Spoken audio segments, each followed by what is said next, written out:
Wonderful. Okay, well, thanks to everyone who has jumped on already. And welcome to the Toolkits audio storytelling guest speaker portion of the course.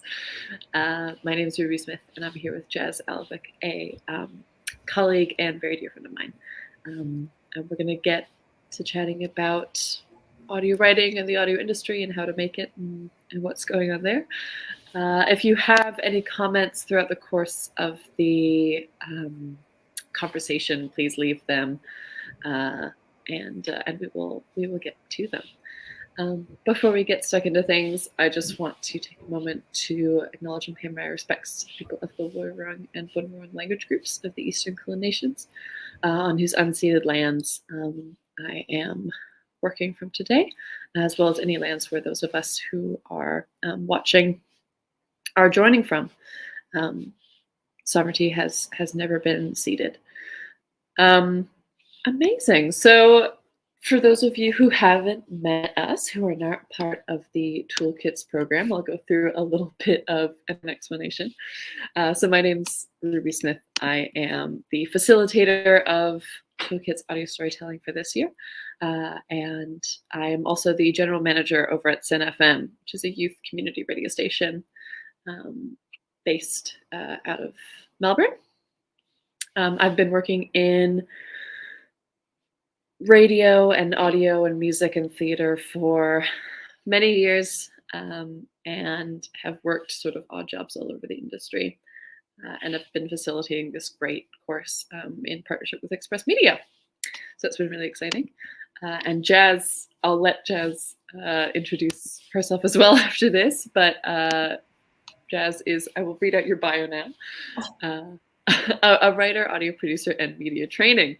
Having spent recent years growing Sin's social enterprise department, Jas has designed and delivered engaging radio and podcasting programs to young people across Victoria. Her experience in community media combines her passion for youth empowerment, social impact, and quality audio storytelling. And you've got quite a list of bylines, which is really exciting. Jas and I have worked together for years at this point, so I'm taking a lot of joy out of getting to read that bio. Oh, I didn't love hearing it. It always makes me think. Oh, well. Thanks, Ruby. Appreciate it. Thanks for having me. And hi, everyone. For those who also don't know, Toolkits is a 12-week program for young creatives run by Express Media. So for writers aged 30 and under to develop their skills in an online environment. Express Media has been around for 30 years, developing young writers and doing cool things like publishing VoiceWorks, which is a wonderful literary journal written by young people that everyone should go have a look at. And just generally supporting young writers across Australia. And very graciously, Toolkits Connect is very generously supported by the Copyright Cultural Fund. Last little bit of housekeeping, the session will be available on YouTube after the fact, and will be captioned over the next couple of days, so you can go back and watch if there's anything you want to return to, or if any of your friends didn't get a chance to watch and you want to send it to them. It will be available as a video on demand. And as I mentioned before, I will continue to mention it, comments can be left in the live chat section on YouTube. And I would really encourage you to do so, and we will answer them as we go. Amazing. I think that's everything. I think we've ticked all the housekeeping boxes. Jas, despite having just read your bio, I'll throw to you now to introduce yourself a little bit more. Okay, thanks, Ruby. Hi, everyone. Cool. So I currently work alongside Ruby as the social enterprise manager at Sin. So social enterprise is a really ambiguous word, but all it really means is that I'm facilitating social impact opportunities while also raising funds to keep our radio station going and providing those opportunities to young people to get on air or to make their own podcasts. Anything that revolves around media, we kind of give to young people. And so my job is to help on the financial side, and also providing paid work for young people as well, who might be coming from our volunteer base, or they might just be like media graduates or people who are interested in pursuing the industry. And so we give them paid work as facilitators. I'm currently in the SIN classroom. Voila! And I got into this role because I was a trainer myself and have been teaching radio and podcasting for the last 2 or 3 years, I want to say. It's been a couple of years now. That feels right. Yeah, to like primary school, high school, tertiary students all across Victoria. Yeah, it's a pretty good gig. I do enjoy my job, so that's really lovely. Is there anything else I haven't touched on, Ruby, that might be valuable? I think that gives a good rundown. I guess I'll like lean into it and expand on that, because you mentioned that you get into this role by being a media trainer, and I'm keen to hear like if you could run us through the full journey. I know that you've got a bit of a background in creative writing and in audio production, and I'm really keen to hear about your overall journey of getting into media and getting into audio. Okay.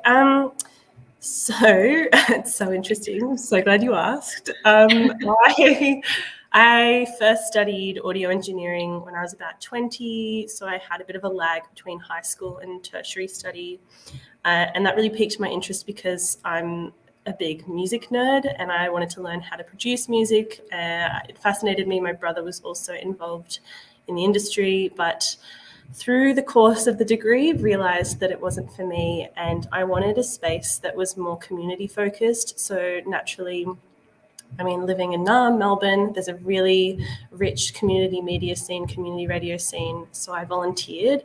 I went to PBS, Triple R, and they were really lovely and facilitated a few really cool experiences, and then found my way to SIN, where I hosted like 3 different shows a week. I think I just sort of found my niche, realized that I really enjoy public speaking in a studio format, really enjoy audio storytelling and how creative that is. And I also got to talk about music, which is all I want to talk about. The dream, the goal, yeah.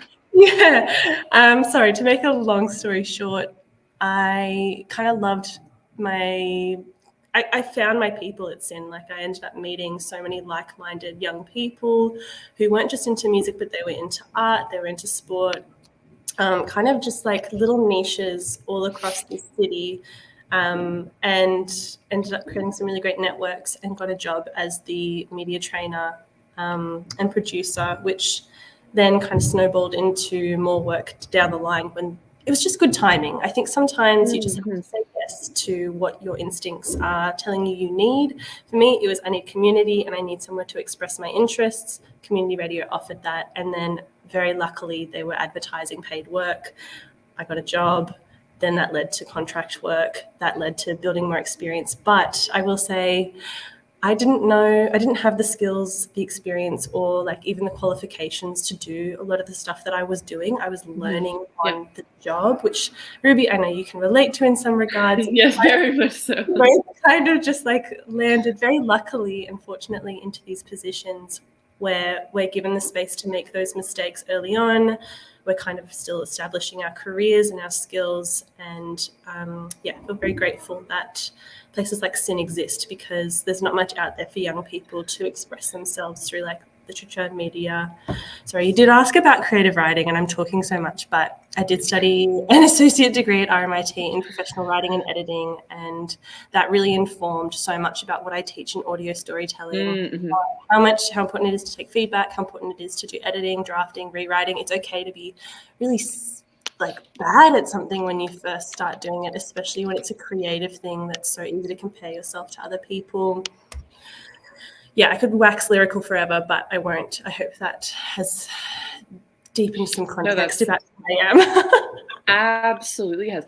I think you touched on something really, really gorgeous about places like SIN and places like Express Media even, which is that there's places that let young people jump and take a leap of faith and then land on their feet, which is really rare and really exciting and really gorgeous. I'm really keen. You mentioned that feedback's really learning how to take that is really important, especially as you're getting your feet under you and you're learning and you're growing. Would love to hear if you've got any further advice around that. Like, is there specific feedback that you've received that was maybe most valuable, or how would you recommend finding it? Like, where do you even go to get feedback? True. Yeah. good questions. So my first main bit of advice is that everybody needs feedback. Even if you're like born a superstar, born talented, you need to gain that outside perspective to really like fine tune what your message is. Everybody creates fluff just to get to the message. And once you've found that message, you need to find a way to eliminate the fluff. And that sometimes takes having outside voices have a look at your work, critique it gently. It's okay to ask for them to, yes, they walk a gentle line. Yeah. The compliment sandwich is always helpful, which is like compliment, criticism, compliment. And then on top of that, like where to get feedback. So that can be like friends around you who might be knowledgeable or have interest in what you're doing. So say you're making a podcast for the first time, maybe you've developed a script, or you've got an idea, you're just developing your idea. It's okay to ask for feedback from different areas of development, and you can ask people that you trust. I think it's also okay to reach out to people that you're still getting to know or meeting in the field of interest that you're working in. So maybe you're studying, maybe you've got friends or friends of friends even, asking your mate, hey, can you put me in touch with this person that I really admire their work and I'd love for them to see the script that I'm working on. That's okay to reach out for that. I think it even promotes a bit more like network building or community building. And so, you might be in the fortunate situation where you can get that insight, which is so valuable. The book is so good. It's so important. Yeah. I'm being a big proponent of just send the email. Yeah. There's nothing that people in the arts like to do more than go, of course I'll read that and get back to you.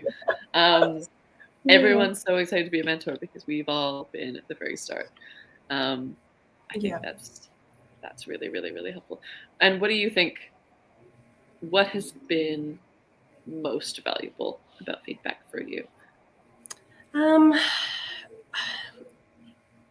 think my main takeaway is just that it's not that my work's not good enough. It's just that it takes drafts and drafts and drafts to get something to like it's best. If you want something to be its best, you have to gain that feedback.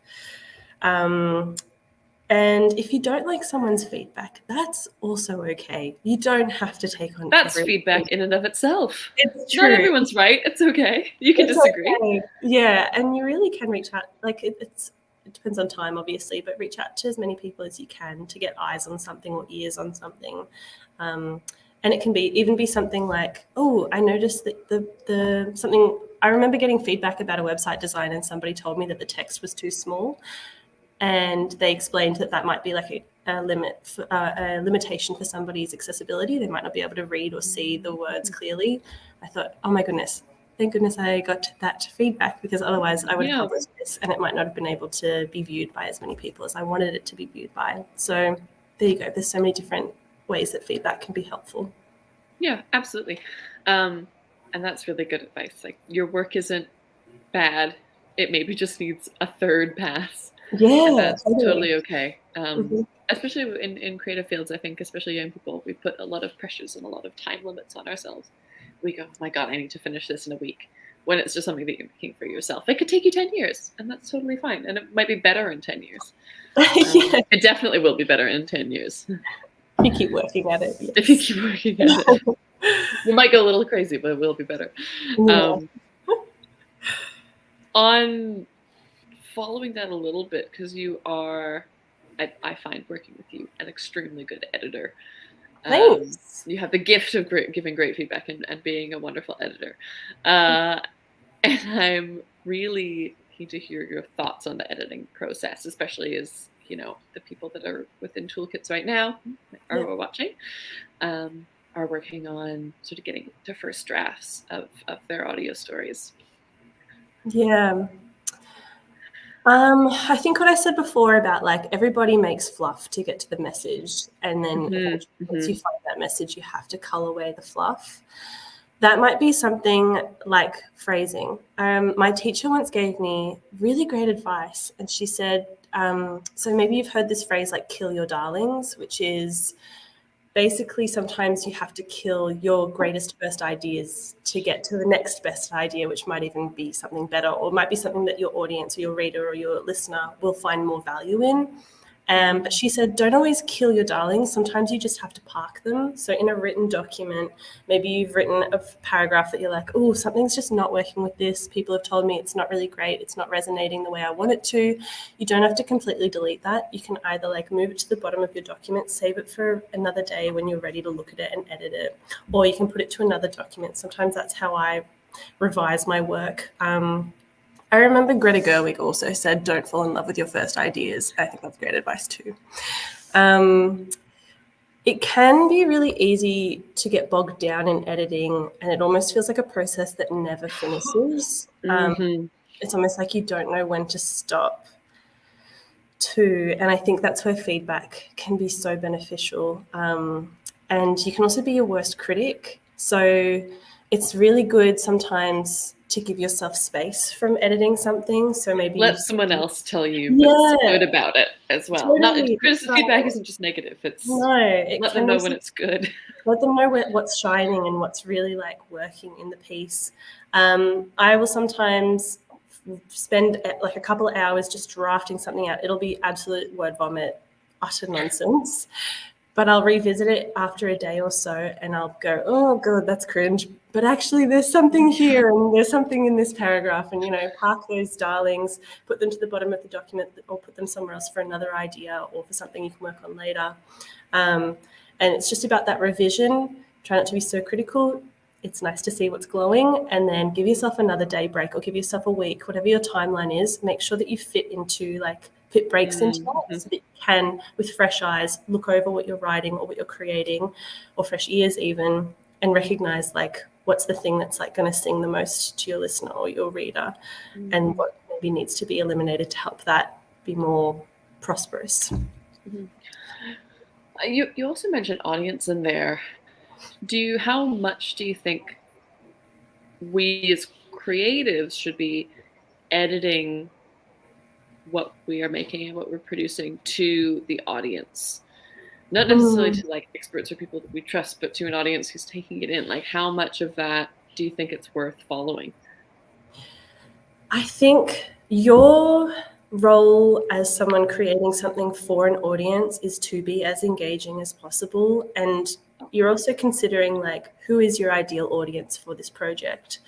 And really, if you love something, it is possible, very possible, that somebody out there also really loves that thing too. Like, if you use the music industry as an example, there are people who will go ham on like genres and albums and artists that are like maybe really small scale to some people, but to others it's like that's their like icon, that's their thing that they understand deeply. And so don't convince yourself that no one's going to like it. I think when also considering your audience, you need to think about your angle. You don't have to have like a million angles. You just need to have like one little focus point, something that resonates with you. Think about why it might be appealing to your ideal audience, or who you're trying to attract, and why would it be appealing to them. Why are you also like the person to tell this story? Why does this resonate with you, and how can you convey that in your piece or your project? So I think that's probably the areas where I would consider audience the most, especially in idea generation. And then that can be followed on. You can keep checking with yourself as you're going through the development process. Like even during editing, it's like, is this going to resonate? Is this going to appeal to the audience that I'm trying to target right now? Those kinds of questions are really good to ask yourself. Do you think it's better to come up with your audience before you get started, or to just make what you're making and see who comes? Because creatives I've heard talk about, both. I think both avenues are fine. I think it's, especially when you're trying something new, it's okay to just go with what your gut instinct is, which might be, hey, I'm just going to start working on something and see if the angle will find itself in there. That's probably the harder way to do it. In my experience, I'm very idea driven. So as soon as I get the idea, then I'm asking those questions straight away, because I don't want to feel lost halfway through the development process. That doesn't work for me personally, but it takes practice. It takes time too. Maybe your first podcast that's just like something that you didn't consider initially. The audience isn't something you started to think about, but maybe in your second project or your third project, you start to develop those, that way of thinking a bit sooner in the process. Mm-hmm. And what do you mean when you mention this idea of angle and like making sure that you just have one? Could you explain a little bit more what you mean by that? Sure, no, that's right.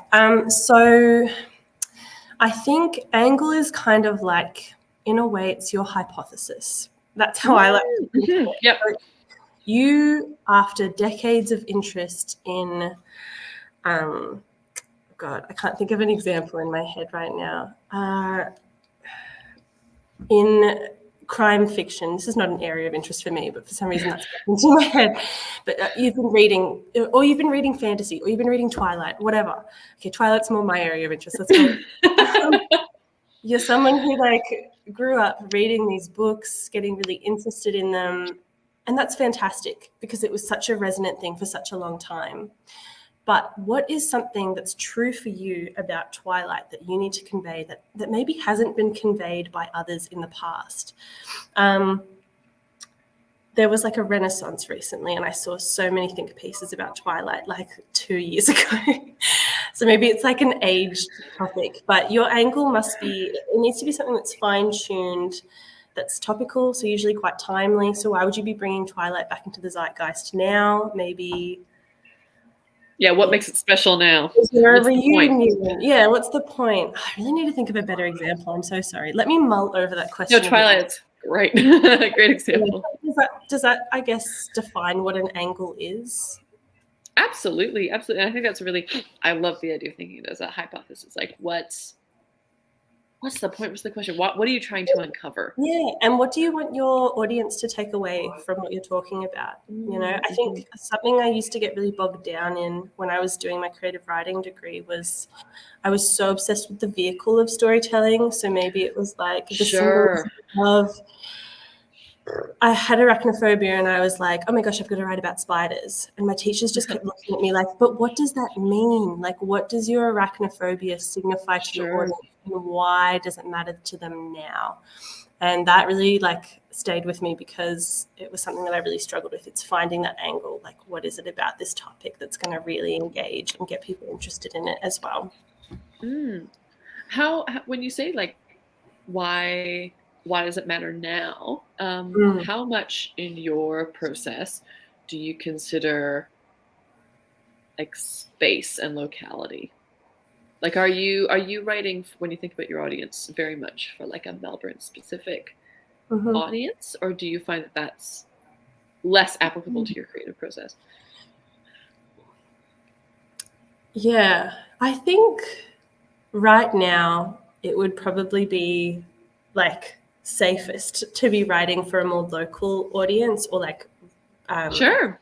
Yeah, like advocating for a more local audience, because that's where my knowledge is. Like people like what they know, and so if I'm talking about something happening in far north Queensland and I don't live there and I don't have as much knowledge about it, I don't have that first-hand experience of living there, I might not be able to convey that emotion or that impact, but I could interview someone from there if there was an interesting enough story. But as far as like content development goes, I think I focus locally, but I don't think you should feel restricted by that. And that's why like interviews are such an important part of the storytelling puzzle as well. Getting that first-hand experience by interviewing somebody. Yeah. And if interviewing fills a really interesting gap of why is it you telling this story? Maybe it's not you, but maybe you have the capacity to go ask someone else. Maybe you have the capacity to platform their answers. Absolutely. Yeah. And it's so good. I think it just helps with like, especially in audio storytelling too, like if you get a really engaging storyteller that you're interviewing, that just can be such a delicious piece of, I don't know, like stimulating storytelling. Absolutely. It's always most interesting to hear people talk about their own stories. Do you have any, because you've done a lot of interviewing and a lot of live production. I would even consider talking with students to be interviewing a lot of the time. Do you have any advice on interviewing and on interviewing skills? Oh, yeah. Don't double barrel your questions. I used to do that so much when I first started out. It'd be like, hi, how are you going? And what did you get up to today? And did you do this? And what about this story making process and writing process? And like, oh, how was it in the studio? And they'd be like, sorry, what's the question? Because I'd just be so nervous. And that's okay. It's all right to be nervous when you're interviewing people. Usually the people you're interviewing are a little bit nervous as well. That's just how it goes. Absolutely. Especially with audio, because it's not something that they are familiar with. Yeah, but it's practice makes perfect. You really got to like throw yourself in the deep end and give it a go. Consider it a conversation that just happens to be recorded. Be curious, stay present. It's really good to prepare. Sometimes people like to over prepare to beat that like nerve-wracking feeling you get.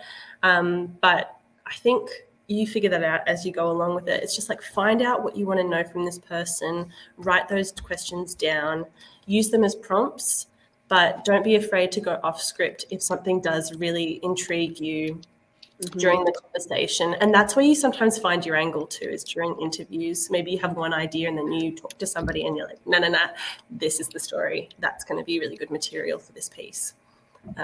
Yeah, interviewing is great. It's a lot of fun. Maybe the best part about doing live radio. So, I'm gonna pull back to my pre-prepared points. Because I'm interested in, this has obviously been a really weird time to make art and to be a writer and to be doing things. It's also a very stressful time for many, which leads to, I think, a lot of creative block and a lot of stilling of creative senses. Where do you pull your inspiration from? While you answer, I'm going to plug in my laptop. Okay. Yeah, that's definitely correct. It is a really strange time to try and create something because you can really talk yourself out of its importance, but we all process bad information or sad information, bad news in different ways. And as creative people, sometimes how we need to manifest something throughout that process. And that's okay. That's a really beautiful thing about making art. As far as creative blocks go, oh my gosh, that happens to me all the time. But I got really good advice once, which is if you're not able to articulate, then that means you need to start listening. And by that, I mean, if you're not able to write something or make something, that's okay. Take a back seat. It's time to just sink in other types of art and get inspired that way. I find like sometimes just getting out of the house, going for a little walk, listening to looking my music, at some trees, or even headphones off, take in everything that's around you. Like sometimes you got to romanticize stuff. Like you see an old man watering his garden, and it might like make you shed a tear because there's something really beautiful about that. And take photos of the sunset. That's always really inspiring. But then go out and see a movie, listen to a new album or a new artist that someone recommended. Try and avoid going on social media if you can. Sometimes it's just the place where people get inspired too. But I would say like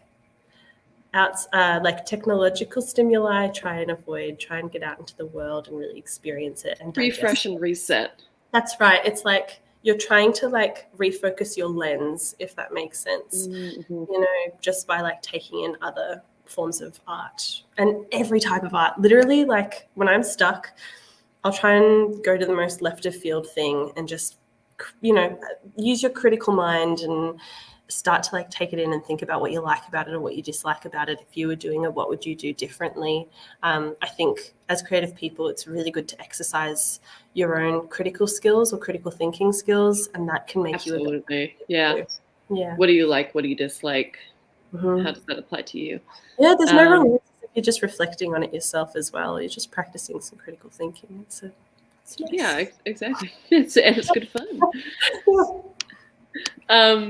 You were talking about like getting inspired from just being out in the world. A little bit more of an audio production question, but how much of that sort of soundscape do you find tends to bleed into your work? Like, do you tend to use a lot of natural environmental sounds in your audio work?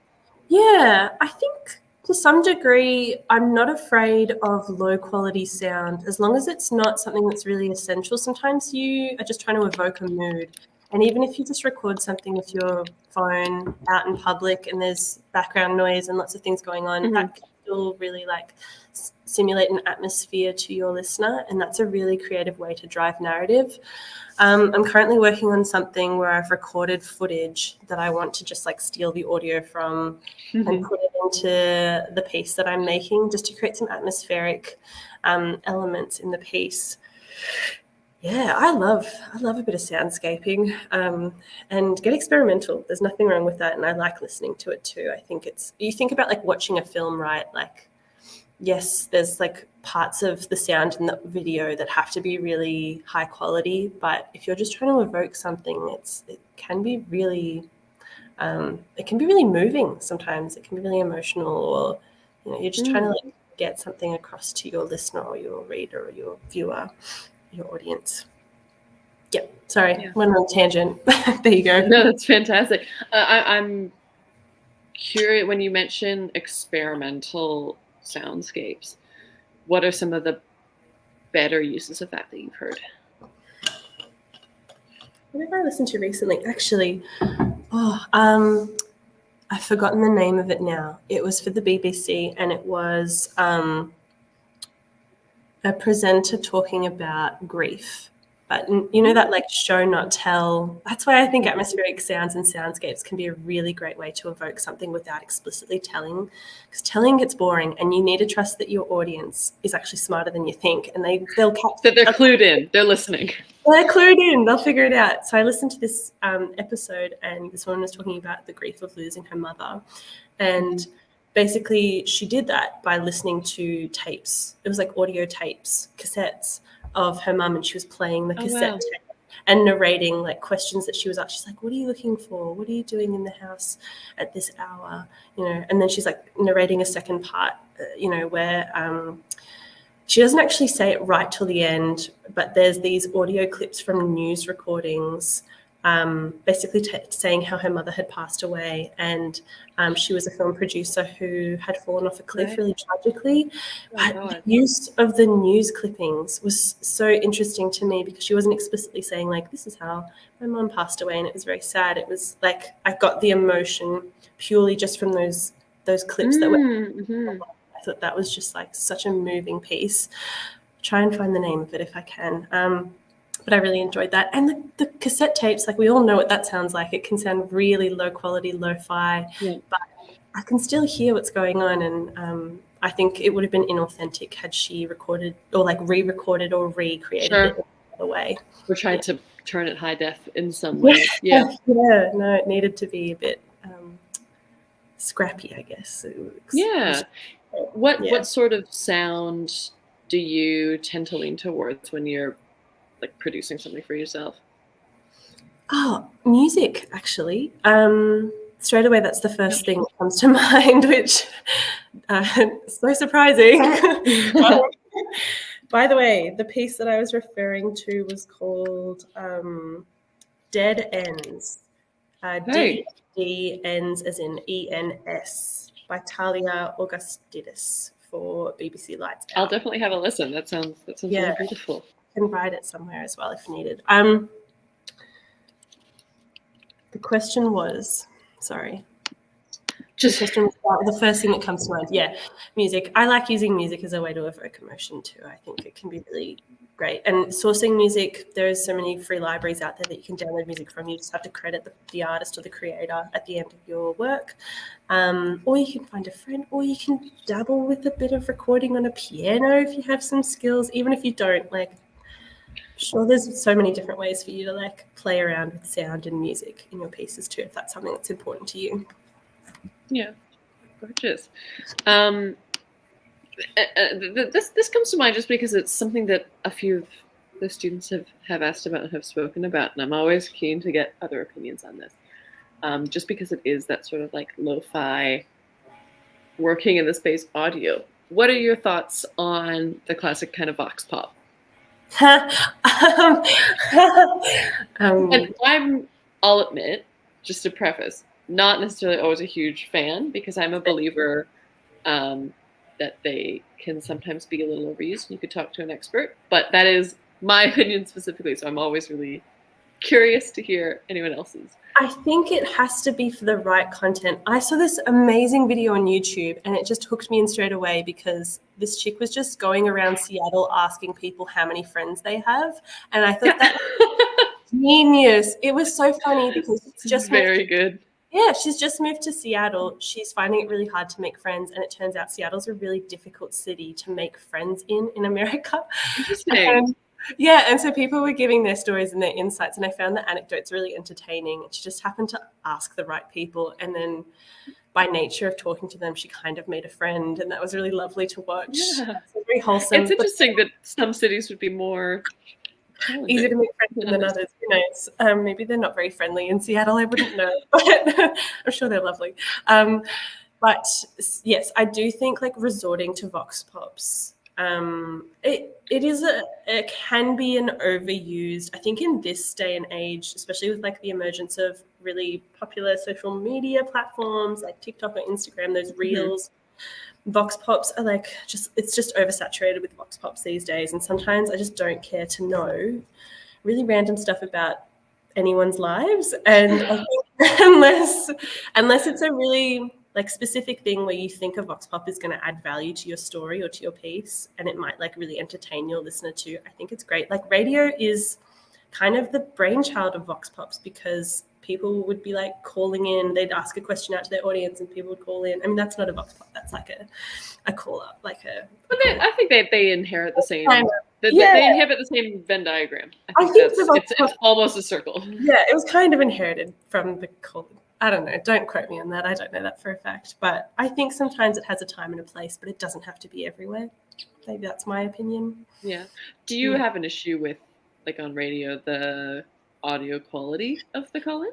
Ooh, depends. Yeah, that can definitely... I think they do like nowadays they'll call up during the song break to test. I think they test the audio with the producer just to make sure you can hear and they've got a good signal. But I do sometimes take issue with Zoom recordings. Sorry. I know. Okay. Just if they're recorded directly from Zoom, I can't hear anything.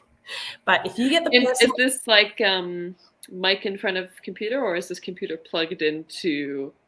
If somebody's recording, this is just my advice, if you're recording from your end only a Zoom interview and the other person's voice, you can't tell sometimes during, but after you will know it is patchy and it's not easy to fix. My advice is get the other person just to use their phone to record the audio, send it to you, and you can sync it up later on. That's just hot tips. It's a pain point because I've had to edit so many schools on air shows and record it on Zoom. So that's, hot tip.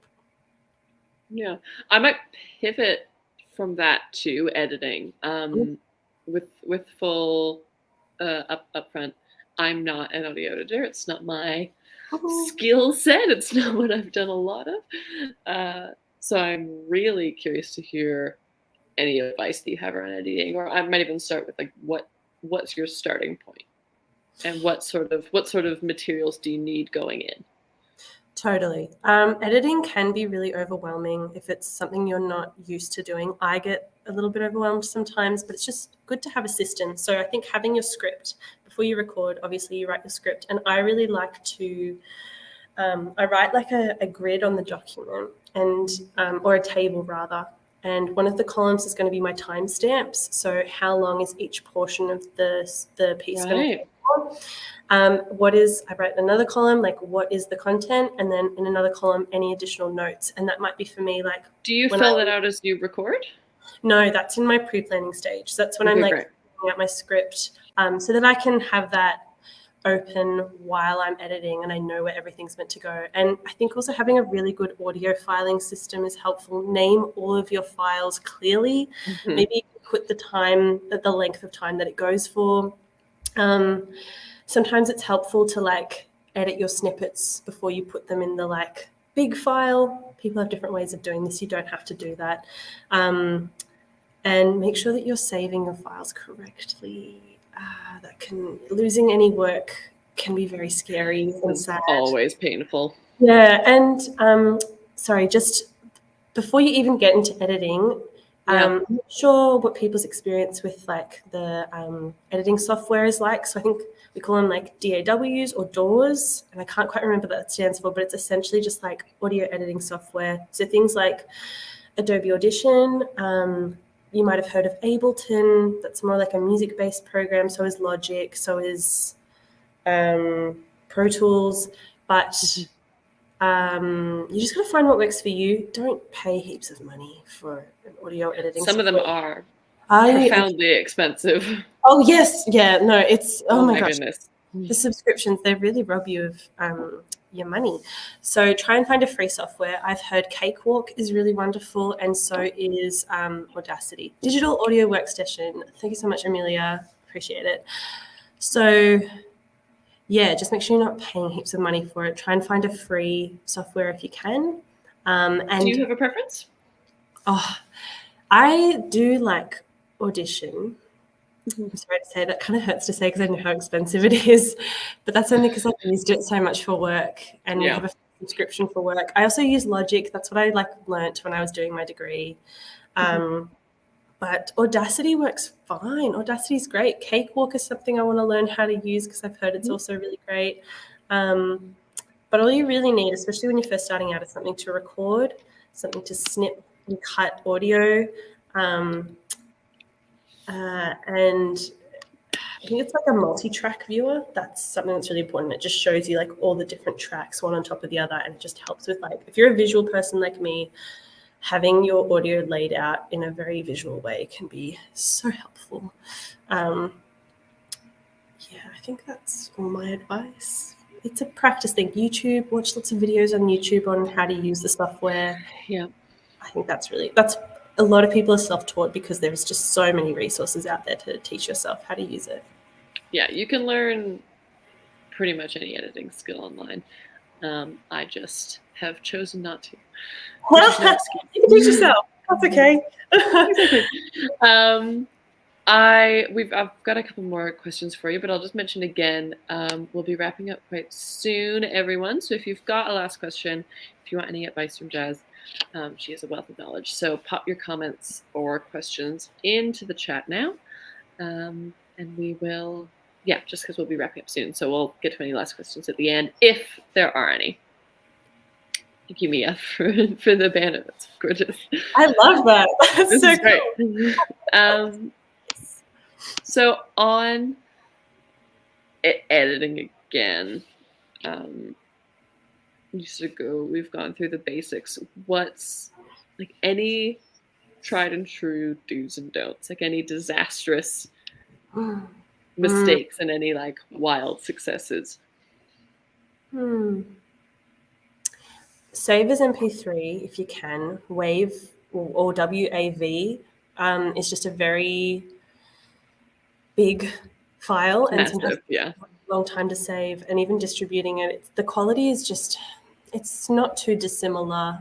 It is high quality, but if your bandwidth on your computer or your laptop or your tablet or whatever you're using is quite limited, don't set your laptop on fire by using WAV. You can use it. It's fine. Something just popped into my head and I've forgotten. So there is a thing that's, I can't fully explain it because I don't understand it, but there's this thing with bit rate and sample rate, and I would look this up if I were you. I feel like I need to look this up so I can explain it better, but I have done this thing where I've logged onto my DAW and I've started a new session, and usually you get prompted with this little box and it says something about sample or bit rate, and it goes saving as like 44.1K. And typically I think that's the correct bit rate, if I'm using my terminology correctly. Yes, I studied this, but I don't retain information so well. We work in radio, it's fine. Yeah. We go live, we don't need to know this. Yeah, and I think what happened was I'd record it in just a really difficult bit rate. I don't even know what it was. I didn't find out until after that was the problem, but I'd recorded something in that DAW and went back to listen to it. Couldn't re-record, by the way. It was all done in one take. Listened back to it, and it was like the most satanic depths of hell sound that I've ever heard. It really scared me. I did not know what was going on. Crunchy, bass only, Yeah, school so children coming through. Yeah, be aware of that is something that it might not actually, it might never happen. I was using a computer that I had never used before. It was somebody else's, and it must have been a preset that just was not correct. So that does happen sometimes. So triple check before you begin. If you can, do a little check. It's okay. Don't get bogged down in that stuff either. You just learn as you go, and if you do make a mistake, so be it. It's fine. We all live. We've all gotten so far. Yeah, audio can be re-recorded most times. It's okay. Yeah. Sort of as a last one, just because I'm aware of the time. Any advice on young writers and young creatives entering sort of any creative industry? Because I know you've touched on quite a few. I guess audio and radios specifically, but any advice for anyone just starting out? I would say put yourself out there, but that's also really terrifying. And everyone used to say that to me, and I just couldn't. I think that stuff happens when you're ready for it. There's a really great quote by Ira Glass from NPR, famed NPR presenter, which I think everyone's probably heard to death, but to paraphrase, he says, when you're first starting out, so usually as creative people, I think it's true for all of us, we have really great taste. And so we'll know something is good as soon as we hear it or we see it or we, it's revealed to us and we go, oh, that's fantastic. If only I could make something like that one day. And that's just a sign that your taste is impeccable. But unfortunately, when we're starting at something, everybody's shit when they start. It's just the way it is. But because our taste is so attuned to these things that we're absorbing and digesting and loving and talking about, we can't quite see the value of our work. And so just with time and with practice, everything is practice in the creative fields. It doesn't matter how talented you think you were born. You do have to kind of go through the work and do the thing as much as you can in as many different ways as you can. Expressing yourself is such a privilege. And if you're able to do it, just work out the kinks and eventually your work will match your taste and something like that. Oh my gosh, that was you get there eventually. No, I think that's excellent advice. Don't be discouraged. Yeah, don't let it hold you back, because most times if you show your work to your friends and your family, maybe they're going to be blown away. Yeah, you still made a thing. Yeah, exactly. And it's such a miracle that anything gets manifested at all sometimes. We've all got our little inner muse that's just guiding our work, and really that's just the truest, most purest part of our identity, guiding our art. And it's such a wonderful thing to be able to make it. So just enjoy the journey. Don't worry about being perfect. It is okay. You are learning. And send it to everyone.